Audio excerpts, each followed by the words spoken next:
Hello, I'm Dr. Basil Considine. I'm here from the ACU Online Writing Center, and today we're going to be talking about grounded hypotheticals. Now, whether it's an assignment, a thesis, a dissertation, a case study you're writing, or a thought exercise, when you are talking about a hypothetical instance, whether it's a job, a company, a position, a place in life, it is important to be as clear and descriptive as possible. And while subjective descriptions can certainly be a part of it, we want to be as objective as possible and to word things in a way to increase and maximize the clear understanding of what you're describing. So today we're going to be using an assignment from the leadership program, from the EdD program, Lead 751. Now this is the week 5 assignment, which does tie into a following week 6 assignment, for which we also have a related video. So make sure to check that out if you are enrolled in the specific program. And because of the nature of this, we're going to be looking directly at the course material. Now the assignment that we're looking at is coming out of the Leadership 751 Positive Organizational Culture course. And we are looking specifically at the Dream Company assignment. And let's just look at what this is asking for. A 3 to 5 page APA formatted paper where you describe the company of your dreams. And we have a few bullet points to use to describe that. And looking at this, you can make some decisions, some guesses about where you're probably going to be spending the most time here. So a brief explanation of the company and what it does. Okay, that's probably a shorter paragraph. Values. Okay, mission, vision, probably shorter paragraphs. Company's purpose. This is probably going to be where the heart of the assignment is. Not only do we have these sub-bullets, but we have something that is very open-ended. And so you can, depending on how you are describing your dream company, you can put an awful lot into here. And I would guess that probably, in a 3-page paper, this would be most of 2 pages. If it's a 5-page paper, probably we're looking at 3.5, maybe even 4 pages of content there. Now, as you can see, that's a fairly big swing in the length of the assignment. So what kind of company you're going to be describing, if it's a big multinational, then you've got a lot more stuff to be talking about. If really your dream company is to be the head of a small focused nonprofit in a smaller community, then it may be on the shorter side. So don't feel you must write 5 pages, but for the company that you have chosen to describe and idealize here, give it commensurate length to what it's doing or the complexity of what's involved. And if we look at the rubric here, we see, okay, for the points, we have a third of the points going to have you done the prompts, specifically values, mission, and vision. And then we have half the points going to addressing the purpose of the organization and the integration of the reading. So that is reinforcing that this section here should be quite substantial, more substantial than those coming before, based on how many points are assigned. And then the last amount of points, the last sixth of the credit, goes to, is this well written in the specified length and APA style, etc., etc. So let's look at how you would start planning this out. Now, if we just take this instructions here and we copy this into our APA course paper template, we'll have a basic outline of what to be writing. So let's go grab a copy of that course paper template. And I have a copy here, and I'm just going to fill in some stuff here.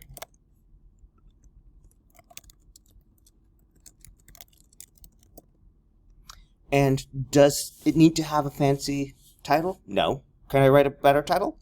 Probably. But being specific about the assignment and what I'm writing about, week 5, my dream company, that is enough. APA style does not require that you have poetic or memorable titles, just that it be descriptive.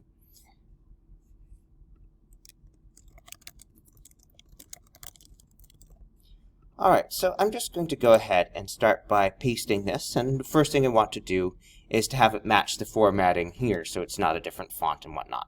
So I'll select Match Destination Formatting, and now we have some text here that I'm just going to go ahead and bold this so that it is clearly the instructions and not what I'm writing.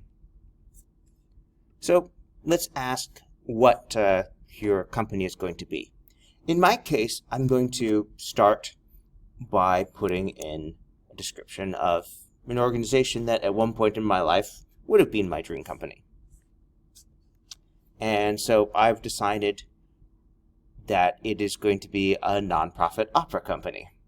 So let's we'll call this let's call it Abilene Opera Theater. Abilene Opera Theater is a 501c3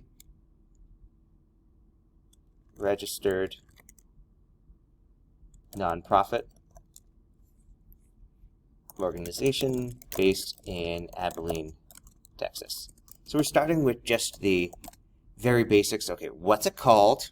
How is it organized? Because if you're, say, running a C Corp, for-profit corporation that has part of its mission being to improve public good, this is going to be a little bit different than if you're running a publicly traded Fortune 500 company where there is a mandate that you increase shareholder value. Not that there isn't a lot of spectrum there, but if you start by telling us what kind of organization is it.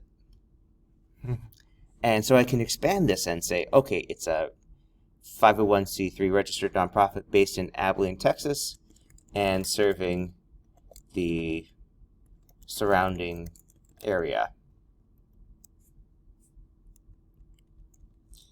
It is community-based.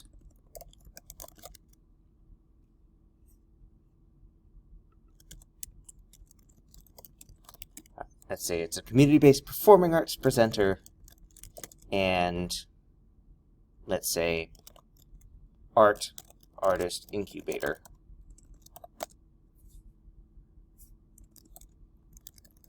And okay, well, how much is it going to do? Now, if you're describing your company, it could be in terms of sales, it could be in terms of operations. If you're, say, doing a construction company, you could have, okay, we do X major projects more than this per year. If it is a social services thing, okay, what kind of clientele? Or in this case, we're going to quantify things in terms of number of performances.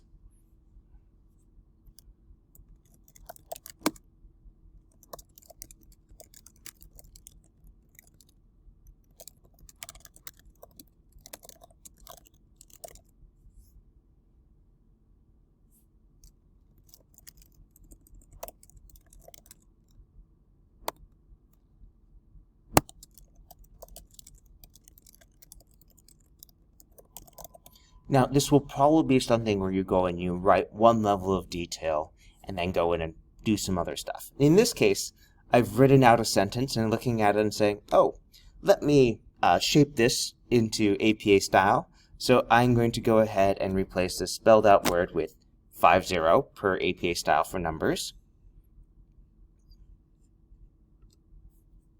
And now I'm going to be describing some more things here.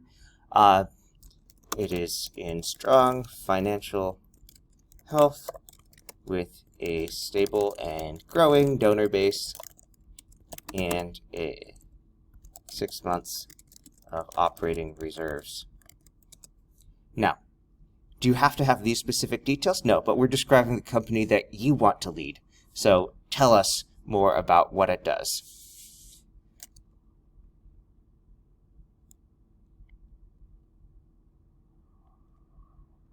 Now I'm going to look and say, okay, well, writing out Abilene Opera Theater is going to just take a lot of space.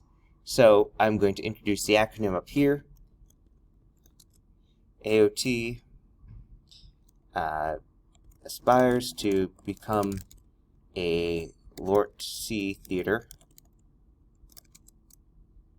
If you're curious, Lort C is a particular level of operation with a contract. Basically, it's the highest level of an operating theater in terms of, agreed minimum salary and things like that, payments to the actors and so forth. So LORTC, when people are doing the stats about here's what's going on for major theaters around the country, LORTCs are in there. So we're saying we aspire to become a LORT theater.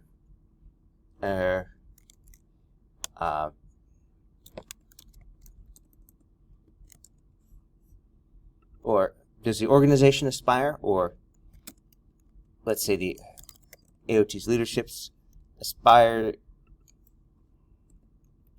to turn the organization into a LORT theater and have developed a 10-year plan to do this. Yeah, this is not something where you want to grow super, super fast and then get done in by a recession. So in this case, when I'm describing it, like, yeah, that's on the plan, and let's work towards that.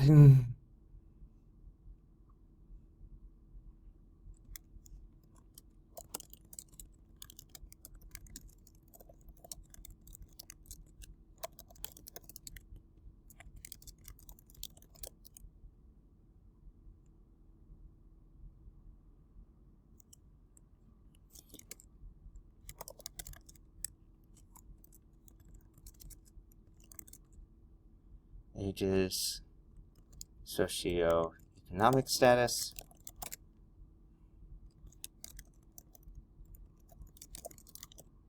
okay, so now we start looking at, okay, if this is the organization as you've dreamt it up, okay, what does it value?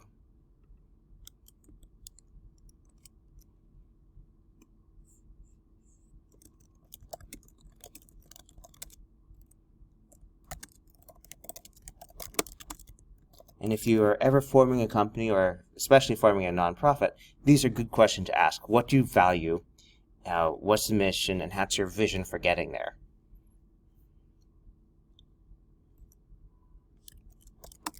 So let's say in this case, artistic excellence, community mobilization, and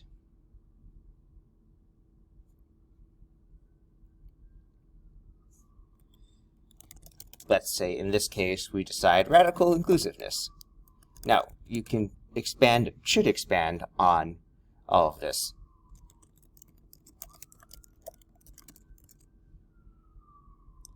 Okay, so artistic excellence is defined in terms of critical and audience praise, staff satisfaction, and performer surveys. And now it's start thinking, okay, that's not actually defined. I started out thinking it would be defined, but now I'm seeing, well, these are actually ways of measuring things. So you may find that your ideas are evolving over time. Artistic excellence is measured in terms of this thing, that thing, and the other.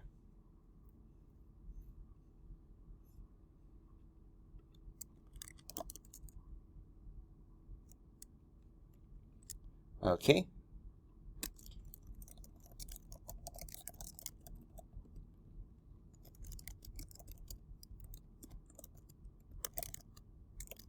Now you don't have to have all of this information when you first sit down, but you can see, okay, I came up with an initial list of values, and I know, oh, well, I'm going to need to fill that in, so I can just put in a bullet point for that.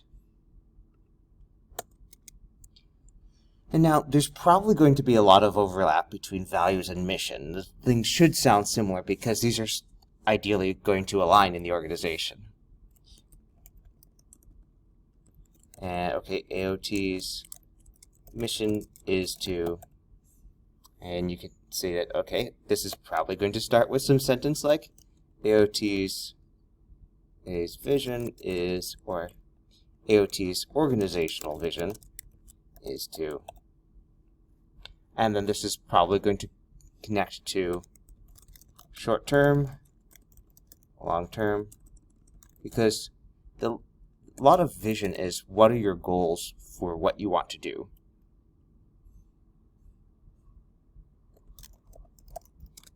And in this case, I can look and see, okay, well, I mentioned one up here.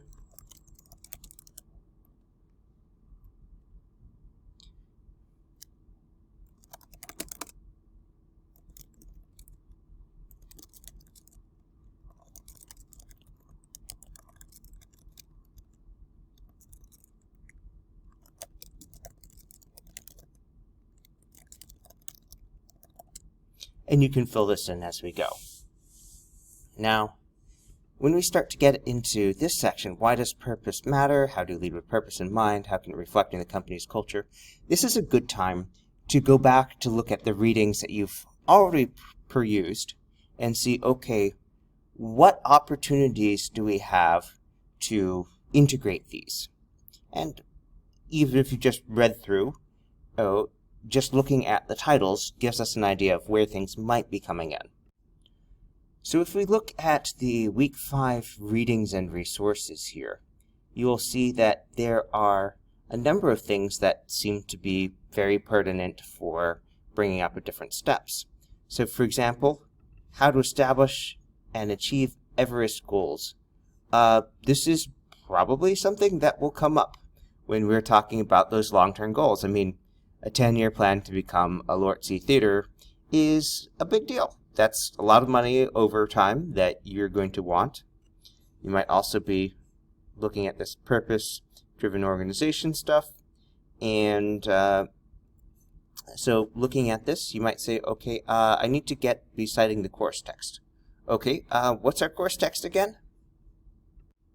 Now, this can come up in more than one place, because talking about that long-term goal here, we can say this is this is AOT, because we should be referring to the organization.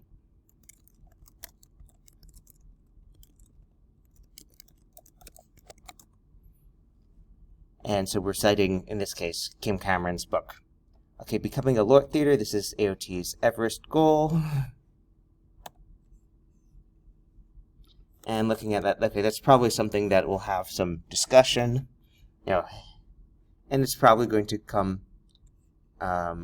here.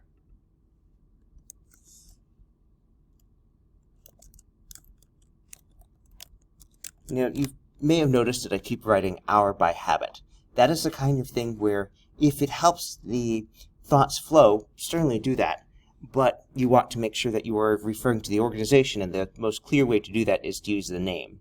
APA style does not use our or we in the global sense, so let's just be specific about what we're referring to.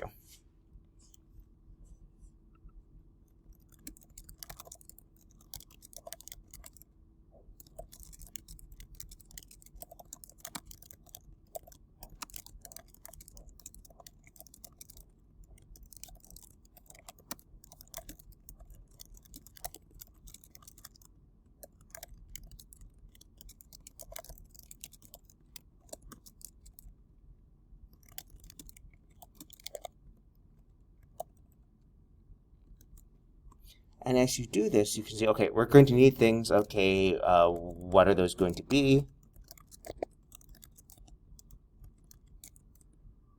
And you're probably going to have some language like, as recommended by author date, because you are aligning what you're doing with the readings.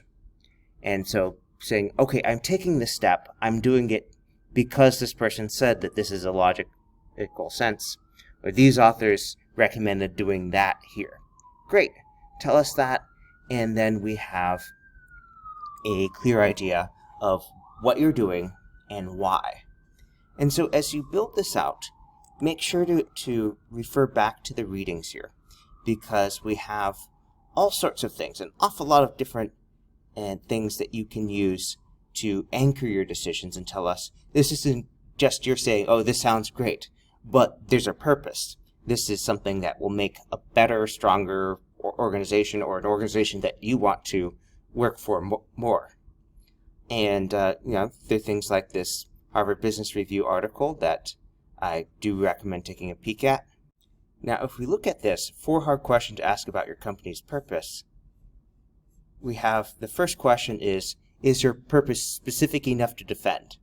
And that's one of the reasons why we have, become a Lortz rather than become a big theater. Because many things, Lortz, there's specific requirements that we need to do, boxes that need to be checked, etc. And so if I was going to be going through the outline here, okay, why does this specific matter? Okay, probably also having something like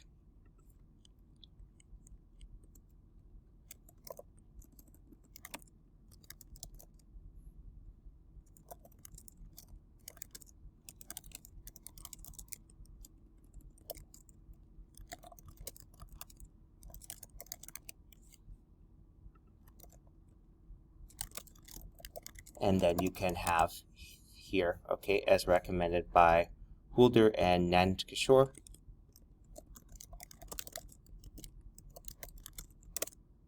(2016). And so this is a way of anchoring and shaping your thoughts and see, oh, yeah, so they list that.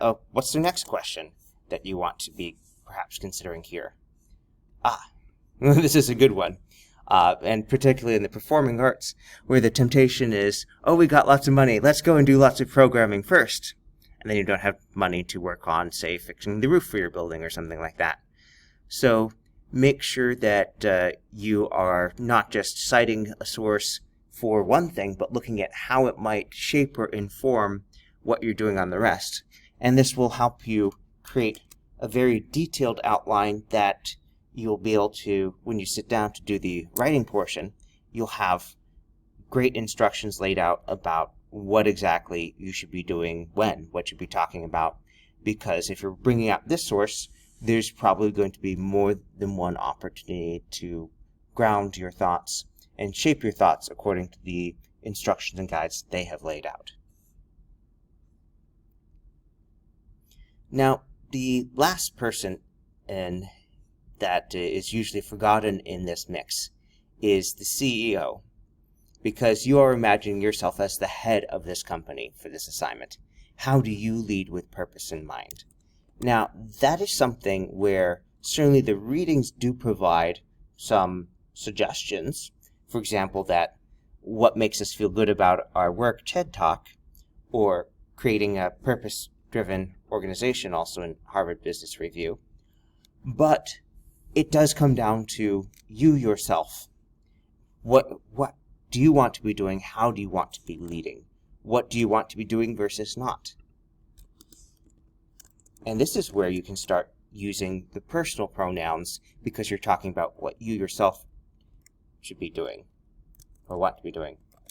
As the CEO, I lead AOT with, I work and, okay, how do I work? I actively work to create an open environment with and then tell us what you want that to look like. And you could say minimal overhead or minimal bureaucratic overhead, or whatever it is that you put in. And that could be wholly of this is what you want, or it could be based on those lists. But tell us not just why you want to do this, but what you want to do, but why. So minimal bureaucratic overhead to maintain accessibility for early career artists and staff,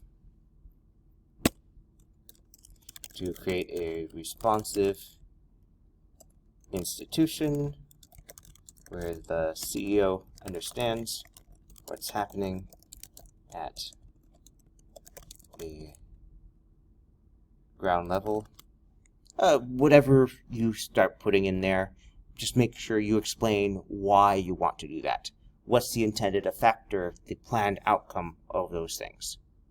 When you finish the main work on the outline, it's always good to go back and look and see, have you done everything that the rubric asks you to do?